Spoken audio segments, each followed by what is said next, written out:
आगे दाइ एम्हरा ने एम्हरा एगो बात पूछै छियौ। ई कनिया जे एलै हन दुरागमन कऽ कऽ से सब सामान कनिया अपना घरमे सैतलकै हन। हाँ ओका जतेक देलहा छलनि हन फर्नीचर कोच पलङ्ग जतेक सामान छलै कनियाँके देखलिए सब अपना घरमे कऽ सैतलकै हन। हाँ हाँ से किए हमरा सबके एगो समय छलै एगो युग छलै ओ जे हमर सबके बाबू जतेक सामान फर्नीचरके देने छलखिन रङ्ग बिरङ्गके पलङ्ग रहै हमर देखै देखाबैवला आ सबटा हमर फर्नीचर जे छलै हन हमर सबके बाबू देलहा छलनि सबटा हमरा ननदिके सैतल गेलै बुझलहक। हमर सबके ससुर कहै छलखिन जे घरक चीज अगर कनियाँके भेलै तऽ कनियाँके जे नैहरके देलहा सामान भेलै ओ घरक लोकके भेलै। ई ओहि युगके लोक कहै छलै बुझलक। आ की मजाल छलै जे एक शब्द ओहि समयके लोक बजितै ओ कनियाँ बजितै जे हमर बाबूके देलहा छी नहि। आ जतेक हमर देलहा हमरा ननदिके गेलनि सबटा ननदिके जे छलनि से ननदिके चलि गेलै। हमरा ननदिके सब सामान चलि गेलै।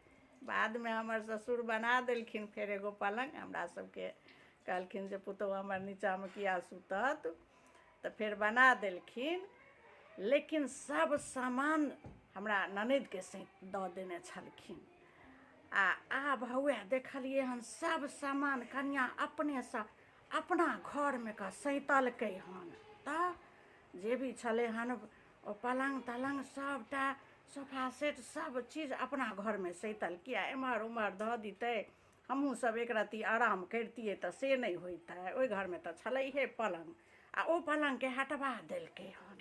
हाँ हाँ कहू तऽ एना नहि ने हेबाक चाही।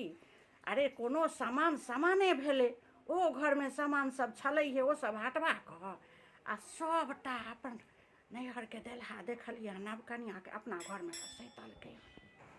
माँ तोहर सबके समय अलग छलै बुझली ओ युग अलग छलै।